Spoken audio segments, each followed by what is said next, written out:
अस्सलाम वालेकुम दोस्तों, मैं हूं उमैर अदीज़ और आप देख रहे हैं यू आर अदीज़। आज हम आए हैं वाराणसी बड़ी बाज़ार मौलाना आज़ाद बुनकर हॉस्पिटल में। यहां पे हम ये जानने आए हैं कि यहां पे वैक्सीन सेंटर लगवाया गया है या नहीं लगवाया गया है, और अगर लगवाया गया है तो क्या यहां पे लोग आकर वैक्सीन लगवा रहे हैं। क्योंकि हमने देखा है कि बहुत ज़्यादा लोग इस समाज में ये पहली बात तो ये जानते हैं, ये सोचते हैं कि कोरोना जैसी बीमारी है ही नहीं। तो मैं उनको बताना चाहूँगा कि आप इस भ्रम में ना रहें, क्योंकि कोरोना बहुत ही खतरनाक बीमारी है। अगर आपने अभी तक वैक्सीन नहीं लगवाया तो ज़रूर लगवाएं। दूसरी बात ये कि बहुत सारे लोग इस भ्रम में भी हैं कि वैक्सीन लगवाने से तरह तरह की और बीमारियां हो जाती हैं। तो इन सब मुद्दों पर हम यहाँ पे बात करने आए हैं।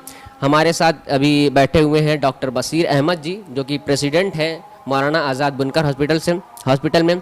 तो बशीर अहमद साहब, सबसे पहले आप ये बताइए कि क्या यहाँ पे वैक्सीन सेंटर लगवा दिया गया या नहीं लगवाया गया? नहीं, लग गया है और लोगों को लग भी रहा है। तो क्या वैक्सीन लोग लगवा रहे हैं? बड़े शौक से लगवा रहे हैं। क्योंकि मैं जहाँ तक जानता हूँ, हमारे समाज में खास तौर से मुस्लिम समाज की अगर बात करें तो लोग ये सोचते हैं कि वैक्सीन लगवाने से दूसरी बीमारियाँ आ जाएंगी। तो ऐसा क्या सोच रहे हैं यहाँ पे लोग? नहीं, ऐसा कुछ भी नहीं है। देखिए, वो इरिटेशन की वजह से, क्योंकि पढ़े लिखे लोग नहीं हैं, इसलिए भरम में पड़ जाते हैं। ऐसा कुछ भी नहीं है। जिन लोगों को पता चलता है वो आके लगवा रहे हैं। तो मैं दूसरी बात ये जानना चाहूँगा कि 2 डोज लगवाया जाता है, तो क्या लोग दोनों डोज लगवा रहे हैं? क्योंकि 3 महीने के अंतराल पे शायद लगवाया जाता है।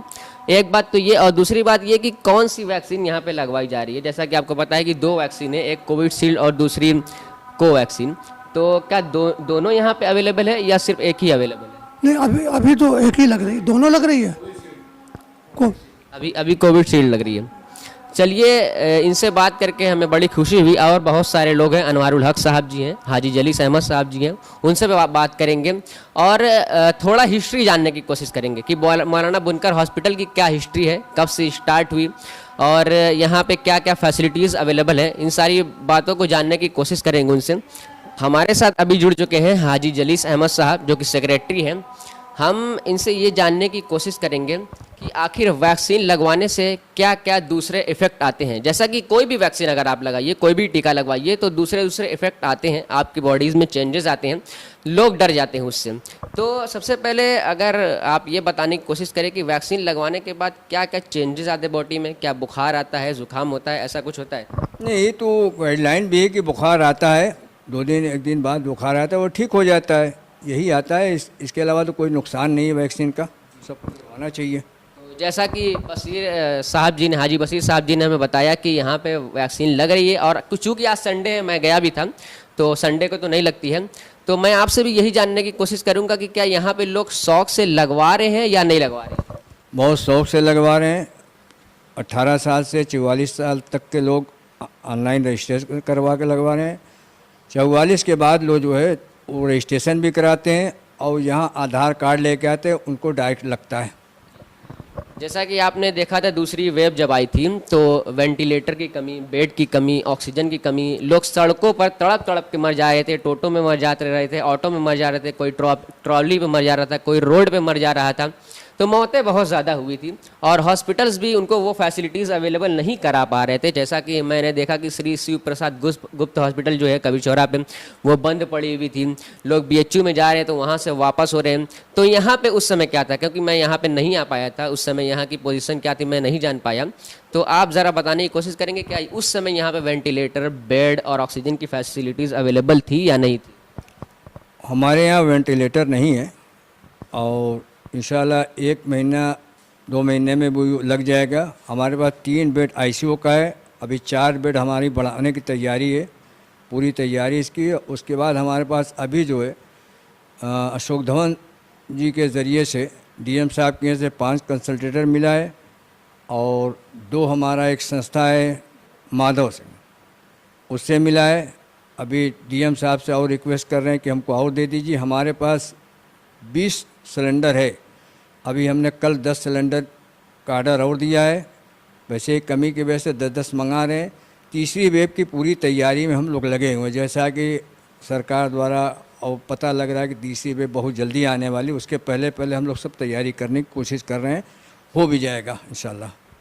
तो अभी यहाँ पे वैक्सीन अवेलेबल है या नहीं है? नहीं, अवेलेबल है, डेली आती है। तो आप ज़रा इस हॉस्पिटल की हिस्ट्री बताने की कोशिश करिए कि कब से ये बनी है और अभी क्या क्या बन रहा है और आगे क्या बनेगा।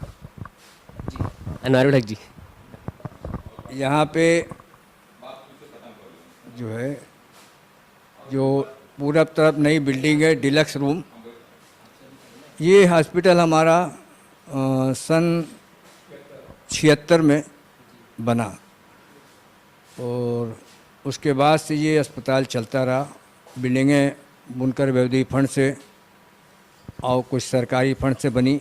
एक बिल्डिंग अभी हम लोगों ने 2 साल पहले बनवाया है, जो नई बिल्डिंग है डिलक्स के नाम से, उसको हम लोग बनवाएं और फिर पूरा तरफ एक बिल्डिंग फिर बन रही है, ये कंप्लीट होगी। उसके बाद उसका भी 2 महीने के अंदर कोशिश करेंगे, तीसरी भी आने के पहले पहले वो बिल्डिंग हमारी फिनिश हो जाए।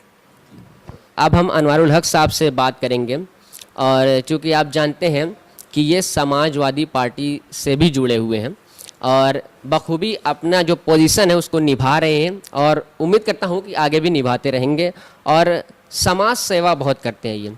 तो इनसे भी यही जानने की कोशिश करेंगे कि चूँकि आप समाजवादी पार्टी से जुड़े भी हुए हैं, तो इस समय क्या चल रहा है, इस समय इस हॉस्पिटल की क्या पोजीशन है?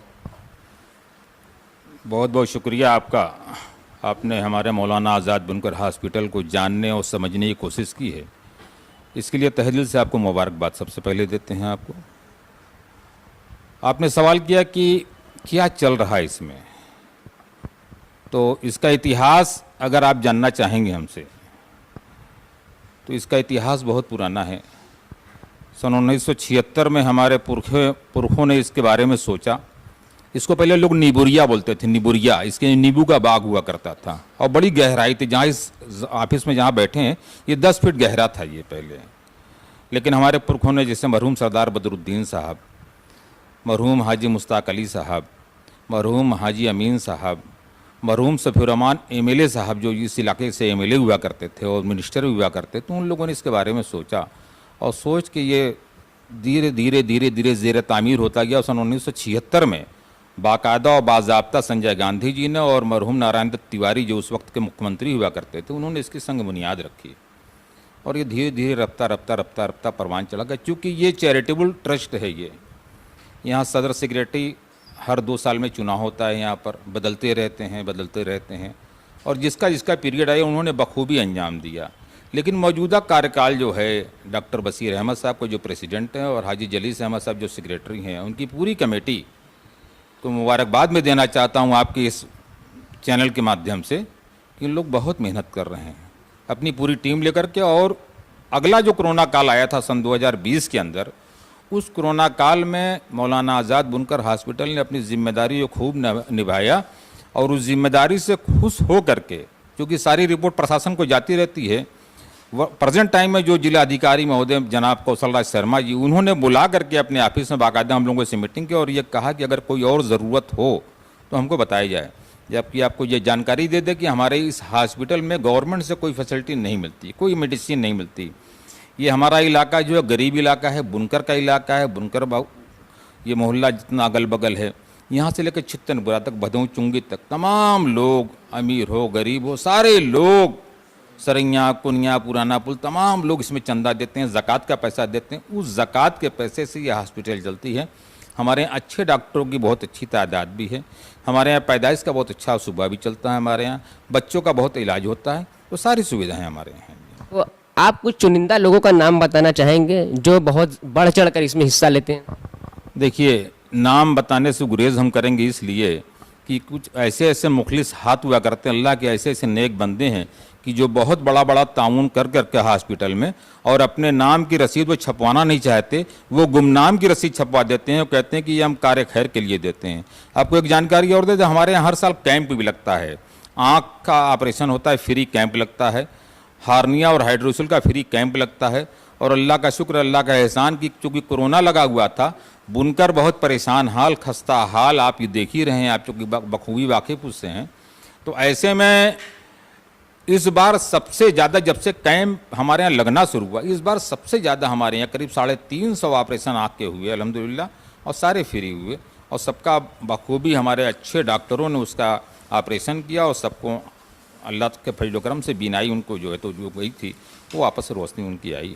ये लास्ट क्वेश्चन करके बात को ख़त्म करूंगा कि तीसरी वेव जैसा कि आपको पता है कि आने वाली है, तो उसके लिए क्या क्या तैयारियां चल रही है और कहा जा रहा है कि बच्चों पे बहुत ज़्यादा असर करेगी, तो उसको लेकर इस हॉस्पिटल की क्या तैयारी है? इस हॉस्पिटल की तैयारी है कि हम बहुत शुक्रगुजार, बहुत बहुत शुक्रिया अदा करते हैं जनाब अशोक धवन साहब का, जो MLC हैं विधान परिषद के अंदर। उन्होंने हम लोगों की फ़िक्र की। अगले साल भी कोरोना काल में उन्होंने बहुत फिक्र की थी, कुछ बुनकर इलाकों में किट्स वगैरह बंटवाए रमज़ान के महीने में। इस बार भी उन्होंने फ़िक्र की और फिक्र करने के बाद उन्होंने जिलाधिकारी वाराणसी महोदय से उन्होंने हम लोगों को 5 कंसनट्रेटर दिलाया ऑक्सीजन का। 2 और अभी माधव सेवा समिति जो हमारे यहाँ है लोहता के अंदर, उससे हमें 2 दिलवाया। 5 और दिलवाने के लिए उन्होंने कहा है। हाजी जलील साहब जो हमारे सेक्रेटरी, उन्होंने बताया कि हम ऑक्सीजन सिलेंडर के लिए तैयारी कर रहे हैं अपनी, वो आने वाला है। तीसरी वेव की तैयारी हम अल्लाह से दुआ करते हैं, अल्लाह की बारगाह में, और बेपनाह दुआ करते हैं कि परवरदिगार आलम ये तीसरी वेव से हिंदुस्तान ही नहीं पूरी दुनिया को इस वेव से बचा ले, ताकि हमारे मासूम बच्चे, हमारे नौजवान साथी, हमारे बूढ़े उस कोरोना काल से बच जाएं। ये हमारी दुआ है। जो मैं क्वेश्चन ना कर पाया हूं और आप बताना चाहते हो तो प्लीज़। जैसे वैक्सीन के बारे में, वैक्सीन के बारे में हमारा समाज बेशक सही का हमारे सदर डॉक्टर बशीर अहमद साहब ने कि बड़ा डरा हुआ है, तो ऐसी डरने की कोई बात नहीं, क्योंकि किसी माहिरीन के ज़रिए ही ये वैक्सीन बनाई जाती है, वैज्ञानिकों के जरिए बनाई जाती है, बाकायदा उसका टेस्ट होता है। जैसे मरहूम डॉक्टर APJ अब्दुल कलाम साहब थे, हमारे यहाँ राष्ट्रपति थे और बहुत बड़े साइंटिस्ट थे, पूरी दुनिया में उनका नाम था और बड़े बड़े उन्होंने मिसाइलें बनाई, उनकी मिसाइल मैन उनको कहा जाता था। तो वैसे ही हमारे यहाँ जो कोरोना का टीका बना है या और पूरे दुनिया के दूसरे मुल्कों में टीका बन रहा है, तो उस टीके को लगाने के लिए हम अपनी आवाम से, खास तरीके से बुनकर समाज से ये गुजारिश करना चाहते हैं कि यहाँ में मौलाना आज़ाद बुनकर अस्पताल में यहाँ कोई एक पैसा लेने वाला नहीं है आपसे, कोई एक पैसा आपको डिस्टर्ब करने वाला नहीं, पूरी सुविधा यहाँ पर है। आइए, 18 से लेकर 44 तक का ऑनलाइन रजिस्ट्रेशन करवाइए और 45+ वाले अपने आधार कार्ड लेकर के आवें, अपना मोबाइल लेकर के आवें और यहाँ टीका लगवा लें। हम तमाम लोगों से पूरी मौलाना आज़ाद बुनकर हॉस्पिटल कमेटी की जानिब से ये अपील करना चाहते हैं कि अगर वो अपना यहाँ पर टीका लगवा लें। जैसे कि टीके की बात हुई तो एक चीज़, मेन चीज़ जो पैसे की बात मैं करना ही भूल गया, तो कितना चार्ज वगैरह लग रहा है? कोई चार्ज नहीं है, फ्री। गवर्नमेंट हमें फ्री दे रही है। डेली का मामूली है कि सुबह ठीक 8 बजे, जैसे एकदम घड़ी का घंटा 8 और 12 पर गया, छोटी सुई 8 पर और बड़ी सुई 12 पर, ठीक हमारे यहाँ CMO साहब के यहाँ से आदमी आ जाता वैक्सीन लेकर के, और शाम को ठीक 4:05 पर वैक्सीन की जो डोज बची रहती है, 10-20 बज गई है, तो हमारे यहाँ चली जाती है, हमारे डोज रहती नहीं है, डेली के डेली आती है और डेली की डेली चली जाती है। हमारे यहाँ पूरा स्टाफ लग करके उसको, इन लोगों की सदर और सेक्रेटरी की सरपरस्ती में वो काम बखूबी अंजाम हो रहा है। बहुत बहुत शुक्रिया। तो आपने देखा कि किस तरीके से इस बुनकर मौलाना आज़ाद बुनकर हॉस्पिटल में वैक्सीन सेंटर लगवाया गया है और बहुत शौक से लोग लगवा भी रहे हैं, जैसा कि हाजी जलील अहमद साहब ने बताया और हाजी बशीर अहमद साहब ने बताया। और आपसे भी यही रिक्वेस्ट करना चाहूँगा कि जो लोग डरे हुए हैं, डरे ना, वैक्सीन डोज लगवाएं और दोनों डोज लगवाएं, क्योंकि एक डोज इसके लिए नाकाफ़ी है। तो आखिरी में हाजी बशीर अहमद साहब का, जो कि प्रेसिडेंट हैं, और हाजी जलील अहमद साहब का, जो कि सेक्रेटरी हैं, और अनवरुल हक साहब का, और तमाम लोगों का बहुत बहुत शुक्रिया कि उन्होंने मुझे इस काबिल समझा कि मैं यहाँ पे आऊँ और एक वीडियो बनाऊँ। तो उम्मीद करता हूँ कि वीडियो पसंद आया होगा, पसंद आए तो प्लीज़ इसे लाइक करें, दोस्तों के साथ शेयर करें, चैनल को सब्सक्राइब करना ना भूलें। मिलते हैं नेक्स्ट वीडियो में। अल्लाह हाफिज़।